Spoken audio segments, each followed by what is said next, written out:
Imagine the fun you'll have at your wedding, one of life's most treasured moments. In each episode, hear from leading wedding professionals as they share with you insider tips and personal advice for a magical wedding.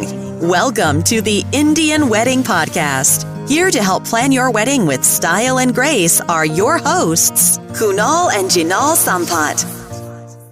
In this interview, we had the honor of speaking with an award-winning, talented artist and wedding photographer, Rahul Rana. Rahul is passionate about capturing images that tell a story and convey the raw emotion. As a professional photographer, Rahul takes great pride in doing work that makes his clients look and feel fabulous during their wedding and years to come. Inspired by Rembrandt, a Dutch painter and printmaker, Rahul seeks to bring uniqueness in his work using archival quality materials in his prints. In this wide-ranging conversation, Rahul shares with us why a couple should have a pre-wedding session with their photographer, his practice of photographing people through the eye of their loved ones, and why it takes time to create good art, and much, much more. Please join us in welcoming Rahul Rana to the Indian Wedding Podcast.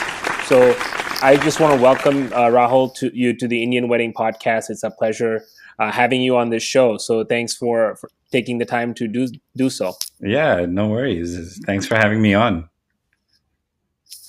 That's great. So Rahul, to get started, tell us a little bit more about like your philosophy and style when it comes to an Indian wedding photography specifically.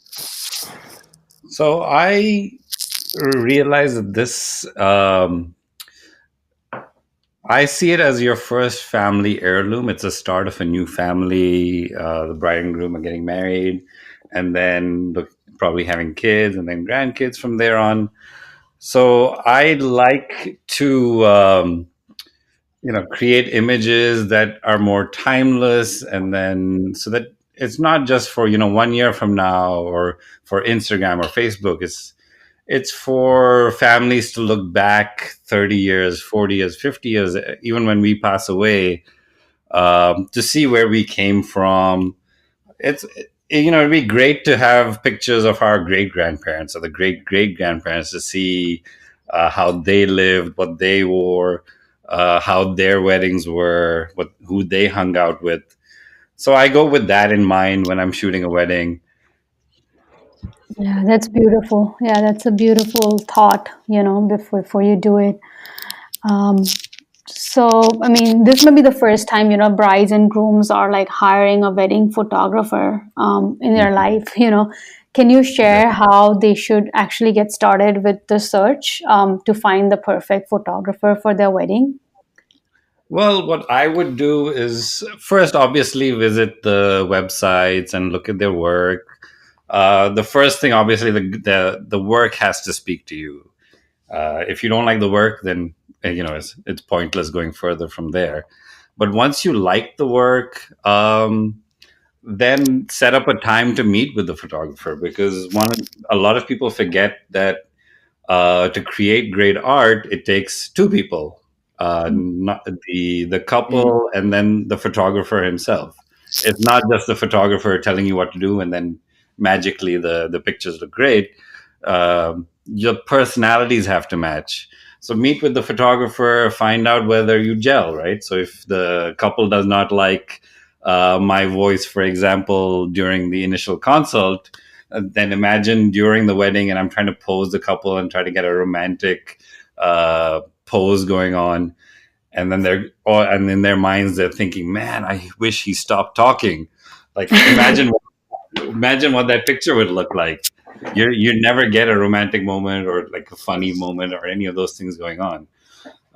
So it's important, always meet with the photographer. More than any other vendor, we're going to be in front of your face the entire day. Like caterers, decor, as long as the food tastes good, the decor looks great, you don't really care about the personality of who's decorating or who's serving you the food.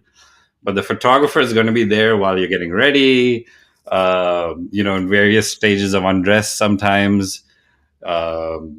And then they're going to be there the entire day, from first look to the wedding, the ceremony, reception. We're all the way to the end more than any other vendor with there in front of the face. And then even after the wedding, we're dealing with, returning the pictures and then album design. So you're going to be there for a while. So you might as well get to know them beforehand. Right. So could you share like what happens before and after the wedding? Like I think you brought up a great point. Like I didn't even think about like all the stuff that happens after the wedding that they have to work with a photographer. So what are like some of the key steps that happen before and after the wedding when working with professionals such as yourself? So obviously, different photographers have different ways to approach it. The way I do it is that first we have the initial meeting, and then once they decide they want to, we go through that process. Sometimes people book an engagement session. So we have a pre-consultation over the engagement session, like what do you want to wear, where do you want to shoot it. So we do a lot of destination shoots, for example. So we find locations that match their sensibilities. Sometimes they want to do it in a place that they first met, for example. Or sometimes they just want to do a cool shoot that they saw on Instagram. So somewhere in the middle of the desert on top of a sand dune. So we go through that initially. So they're meeting once during that pre-consult. Then we're doing the engagement session. Then they meet us after the engagement session to order pictures and look through whether they want to do like an engagement guest book or save the date, or just those sometimes they have canvas prints displayed during cocktail hour. Right. And then after that we have a timeline call. So one of the things that I've seen is that people don't realize how much time it takes to create good art. So we set aside some time to sit with the clients and go through how much time each thing will take. Something like, oh, maybe we need 30 minutes to an hour for getting ready shots for the bride, and 30 minutes to an hour for the groom. And then if we're moving locations, sometimes they want to do a first look in a park. So sometimes couples forget that, we need travel time added in. So I think the timeline call is very important so that we're all on the same page. We know where to be, and we know how much time everything takes. And then after the wedding, we typically put a web gallery up so that they can go through all their pictures and pick their favorites and share with the friends and family. And then albums and editing and all of that, it really depends from photographer to photographer how much time that would take. Right. So generally, you could end up being, after the wedding, it could take 2 to 6 months. Okay, I see. It seems like during there's like a lot of things happening even before the actual wedding events. Like people seem to be seems like you're meeting with them one-on-one for different photo shoots, or potentially for different photo shoots. Is that right? Yeah, absolutely. So if they're doing a pre-wedding session, sometimes so like an engagement session, a lot of people use that for save the date, or a different, because that's a more relaxed photo shoot, right? There's no pressure of time like on the wedding day. And then you can pick more relaxed outfits. You're not wearing a 50-pound dress with 50 pounds of jewelry. Yeah. Also, I feel like that way it would be like a way for them to get a chance to work with the photographer before the wedding, so that they're prepared of if they like it or not. Absolutely. Or One of the benefits of doing a pre-wedding session is that they get to get a feel of how much work it takes to actually be a model. After some of the engagement sessions with us, people have come back and be like, I've stretched muscles that I never knew I had. It does take a lot of work, but there's a benefit to it, because it's now they know what on the wedding day we're not like recreating the wheel. So they already understand like what I'm going for, what kind of poses they look good in. Plus they got a trial run as well, right? So we also get the benefit of like we can figure out what angles they look better in, or what they like, or are they silly, or are they more more Vogue Serious. type of couple? Hmm.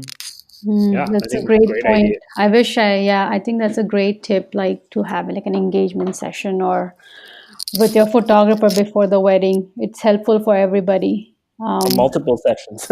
Yeah, Yeah, plus it gives you a chance to like take pictures in different outfits and not just more casual like day yeah, to day outfits, or not the wedding. So you get a mix of different looks. right. No, that's wonderful. So I know Rahul, during on the wedding day and different events, there are also videographers on site that day. So do you how important is it for you to engage with the videographer, or is it completely independent? So obviously, videographers and photographers are looking for the same camera angles sometimes, because especially during the ceremony, for example, there's only few angles that you can shoot from, because there's a backdrop, so you can't shoot from the back, and then people are sitting on the sides, so you can't shoot. You'll only get the back of people's heads if you shoot from the side. So to avoid videographers and photographers stepping on each other, we always talk to the videographer, get to know them during the day as well, um, and there so that their lighting isn't in our way, our lighting is not in their way. That way, the couple is also happy that we're not fight. There's a fight going on in the back with the photo and videos. There's actually a lot of YouTube videos where you have hilarious moments. There's people have spoofed the fights between photo and video. Oh, really? That's funny. That's funny. I I did not expect that happened, but yeah. So sometimes it happens. There's a lot of videographers that we worked with multiple times, so that they know, like, okay, this is the way he shoots, this is the way he lights, um, and so sometimes they piggyback on us, and sometimes we piggyback on their style. I see. So is it even for photographers, does the groom and the bride have different photographers, or do they have the same photographer? So it depends on where. Like I've shot weddings in India, and in India, because you end up with, you can have the wedding I shot was over 2,000 people. Yeah. And so in that wedding, I came from the groom's side. The bride's parents hired another photographer. The bride's cousins hired another photographer to follow them around. Oh wow. Crazy. So there's like, no holds barred. Like, and even those larger weddings, like the celebrity weddings, for example, I've had friends who've shot those weddings. And there you have multiple groups of multiple teams. So each team has like 3, 4 photographers in their team. And so you may have 10 teams. So that means you're looking at, between 30 to 50 photographers. Mm. Wow. But then those are, 10,000, 20,000 people. In the US, however, it's more in our contracts, we have to be the sole photographer, and if they need coverage on both sides at the same time, then we always have our assistants and associate photographers who um, second shoot for us, or third shoot even. Okay. That way, at least we're not stepping on each other's toes, right? If you have multiple different photo studios, and then you have a fight to get the best shot. Right. Uh, there you have no choice, but you're fighting with other photographers, because you're all trying to get this one, the award-winning shot, or the shot that the couple is going to get printed like on their wall. I see. So I then see. then it's hard to decide who's going to take over, who's getting the portraits made, for example, the bride and the family portraits, the couple portraits. I see. The reason why I was asking was like the families are big, right? The bride's family and the groom's family. Usually they kind of introduce the photographer, as much as I know, to the photographer. Like these are my close family Right. members. So you probably have to know all of that for both the families. Yeah, so I mean, over the course, the advantage of Indian weddings is that it's multiple days as well, so you get to I see. be really like one of the family eventually by the end of it.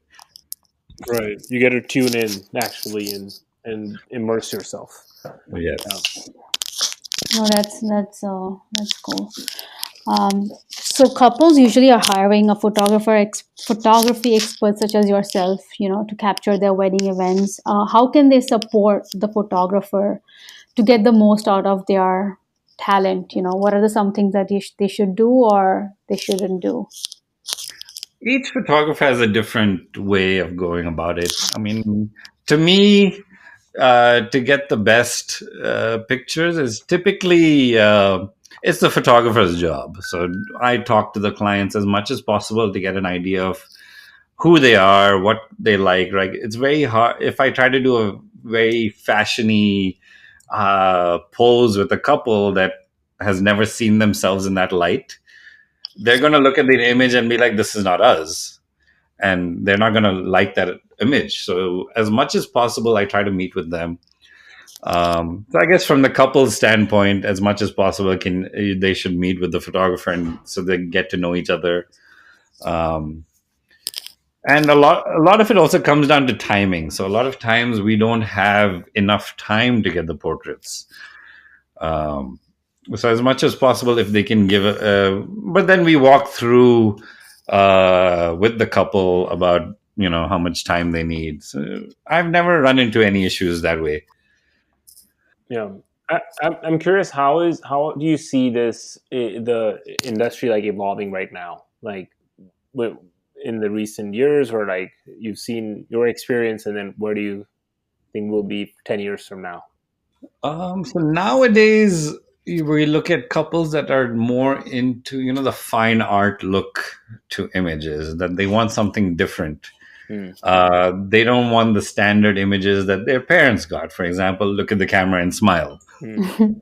I've seen some images that are, where you look at you're like, for example, my parents' image. My dad's not smiling in the image, Hmm.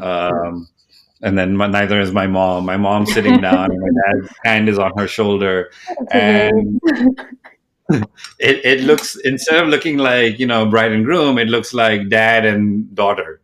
I'm, That's assu- I'm, hilarious. I'm assuming they're not going to listen to this episode. I hope. But I've seen that done quite often. So nowadays, as when I meet with the parents, even today, they're looking for more traditional images, just posed. Because I mean, I don't blame them because they haven't seen any better. Right. They're not the ones that are on Instagram or on Facebook. They're not the ones seeing Priyanka and Nick's wedding pictures. Yeah. But like all of us who are seeing our friends' wedding and all these amazing shots on Instagram, um, we want those images, and it looks different and looks more, it has that fine art feel to it. It's something that's more timeless, and it doesn't look cheesy 20 years down the line. Our kids are not going to look back and be like, you know what, you don't look like a bride and groom, you look like mom and you look like dad and daughter. Yeah. Right. So I was wondering, like, along the same lines, what about the use of drones in the United States? How does that work? So recently, there was a government passed a law regulating the use of drones. So now you have to get a pilot's license to actually be able to use a drone commercially. For home use, you don't need one, but once you start, for videography and photography for weddings, Hmm.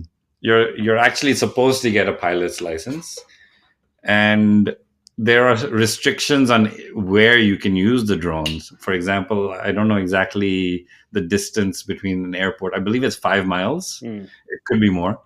Uh, because the drones then, they come in the flight path and distract the pilot. And then even federal land for national parks, like for example, I believe you're not allowed to use drones. Sure. Um, I don't personally use drones a lot because it's usually just for the one shot of, like, let's say Bharat. But it looks a lot cooler when the videographers use drones. Right. Seeing the Bharat coming in or the drone flying in to see the venue, it's a great opening shot to your the wedding highlight video. Right. So Rahul, I was I was reading in one of your previous interviews, that you had done, I think, with some blog. That's when you said like one of our most important job as photographers is to preserve a family legacy. So we do that using archival quality materials in all our prints. I was curious to learn more about that statement. Yeah, so I actually submit a lot of work to competitions, and I've been fortunate to have won a few. And even when you don't win, the advantage of submitting is that you learn a lot about even the paper that they use. They critique that the fine detail, not just the technical, like the posing and the lighting, but even how you've matted the print. Um, so it's brought me into learning more about what the masters did, like the Rembrandt, and how what they painted on, and how the museums create the make sure that the pictures last for centuries. So I've started using in all of my prints these archival papers, the same quality of papers that they use in museums and art galleries. Okay. That's So a awesome. lot of our prints have a shelf life of over 200 years. Wow. It's So incredible. that's why I talk about, because I want, as I was saying earlier, like I want these to stand the test of time. That I want their Yeah. kids and grandkids and even great grandkids to be able to enjoy these images and see their lineage and where they came from. Yeah. Does that take you like a longer time to process them, or like how does it So it is a longer process when we print, and because you have to take into account the colors, and because a color, especially on screens, I'm sure you've seen it. It looks different from screen to screen. right? So if you don't have a calibrated monitor, you can have reds that look like in Correct. completely different colors. Like it looks purple on something else, it can look green on some other screen. Right. I've actually had a couple that printed one of my images at one of the local labs, and they came back and they said, "Oh, what did you do to the image? It came out green. Her skin's green." And then I showed them the image, and they showed me their image, and they're like, "It looks nothing alike. Wow. Wow. It's that drastic a difference." I see. So then what do you do? I mean, it depends on. So when we're printing, you have to calibrate the monitor that you're editing on to the printer that you're printing, Mm. and the ink and the paper. So all four have to be in sync with each other to make sure that you get the accurate depiction of what you were trying to create. Wow. Even when you edit for different papers, you can have an image and print it on two different papers without changing anything, and it'll look completely different from one another. Sure. Sure. Because the paper has its own quality, right? Some of them are matte, some are glossy, some of them are like canvas has a different texture to it, metallic has a more shine to it, for example. Yeah. The blacks look different Yeah. throughout. Glossy, you'll see like a blacker black, and a matte, it'll be more muted. Right. So sorry, I had a question that goes back to the previous comment you made about the masters. What was the name of the gentleman you said that kind of you? Oh, so I was mentioning. So I actually take a lot of inspiration from actually painters. So I was mentioning Rembrandt. Yeah. So I even look at like Da Vinci's work and how he did his lighting, for example. Right. But the lighting pattern I use the most is which Rembrandt made famous. So it's called Rembrandt lighting. Got it. Perfect. So if you had an opportunity to have lunch or dinner meal with Rembrandt, what would you want to know from him? That's a tough question. There's so much I would want to learn, like how he got started, how did he come across learning about this lighting pattern, like how did he notice it? Because sometimes we just look at people and we're like, oh, that looks pretty. Or when we look at a photograph, that looks great. We don't realize that we end up gravitating towards images of ourselves even that are shot in that sort of lighting. Right. And his lighting pattern actually makes people look slimmer. Wow. Wow. It's when you're taking your selfies, learn Rembrandt lighting. Okay. Right. Wow. That's great great to tip. know. I'm sure Janelle is going to use it soon.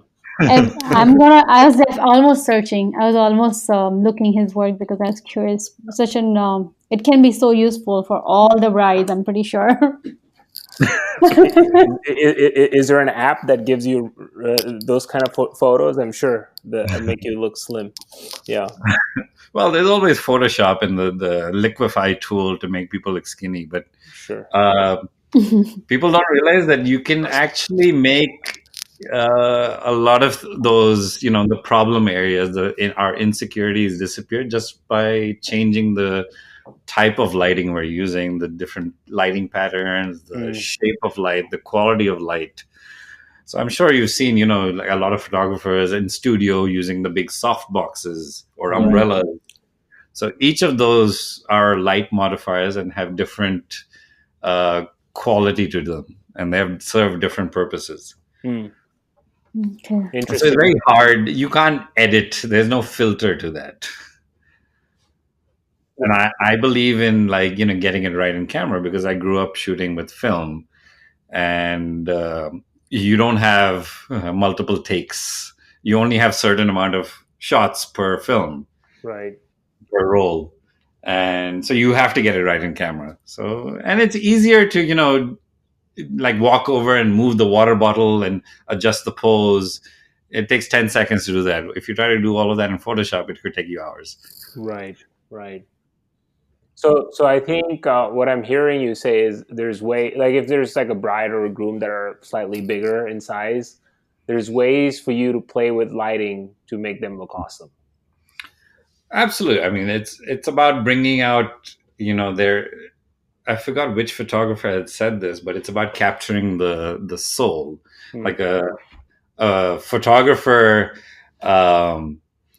captures your likeness, but a great artist will capture your soul. And so that's what I try to do. It's like, make people, photograph people with the eye of their loved ones. So a groom will look at a bride differently.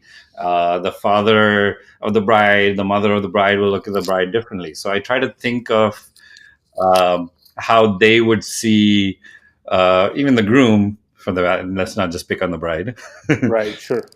How they are looking at their kids or how their loved ones, and I try to photograph with that eye in mind. Obviously, they're not all going to be the same shot, but that way it also gives them a different look to different, because like, for example, a groom may see the bride as sexy. The parents are going to be like, oh, this is our little girl, she's grown up. So with those stories in mind, I'm trying to recreate and capture those images.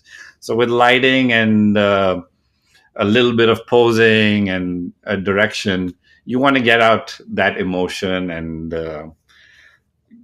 make everyone look their best on the day. Right. Capture their soul. That's important. Yeah. Interesting.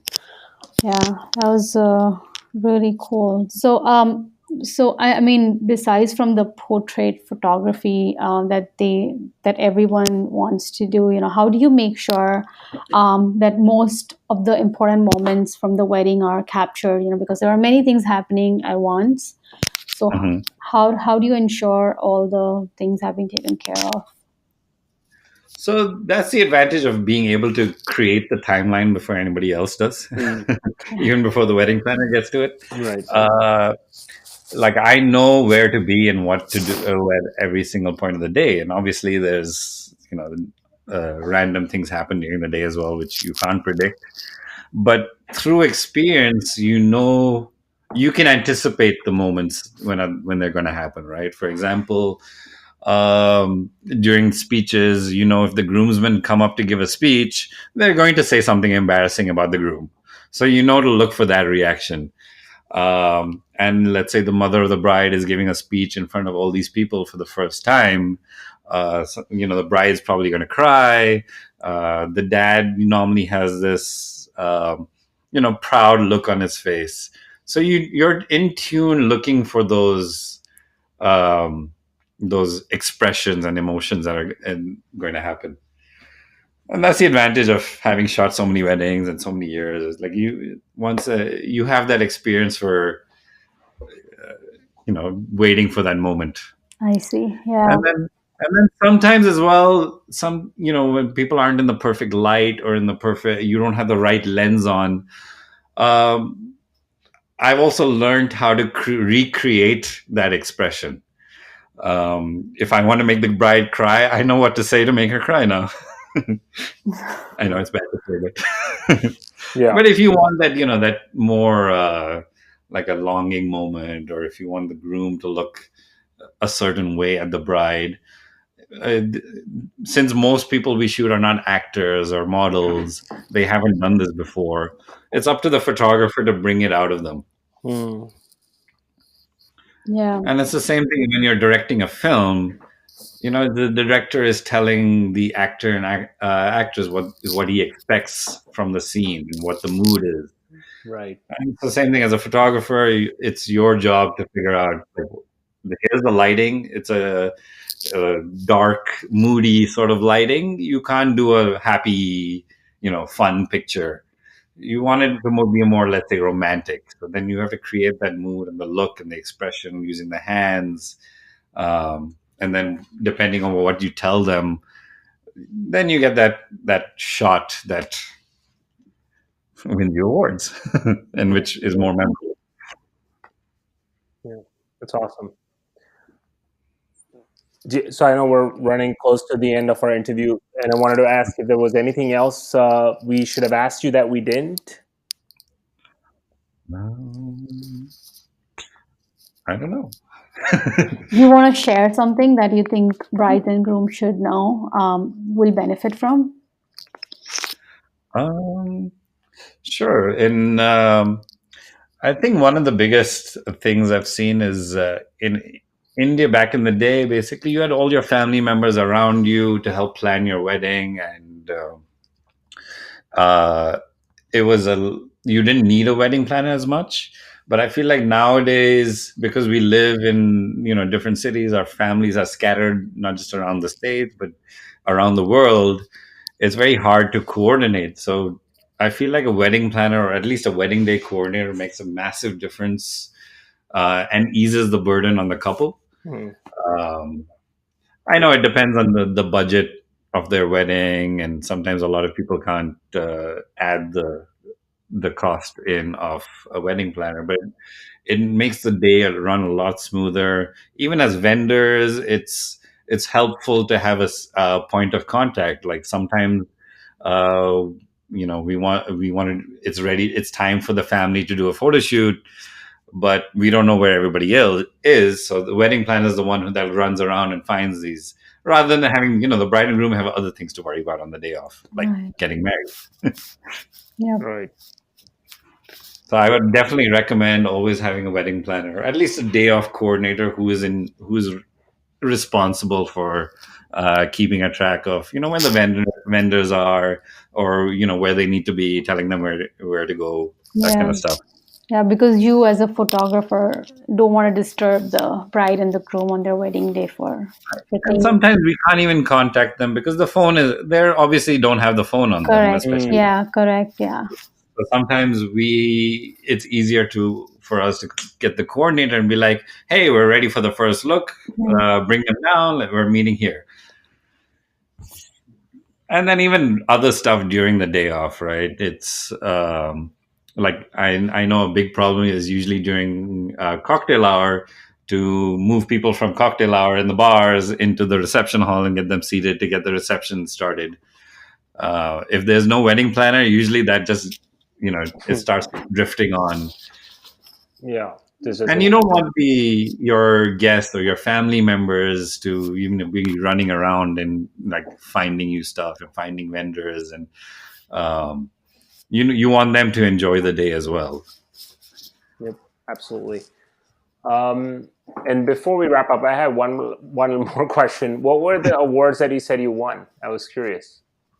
So I submit to the PPA, which is the Professional Photographers of America, and I submit to WPPI, which is the Wedding and Portrait Photographers International. And WPPI is one of the largest, or I think the largest wedding organization in the world.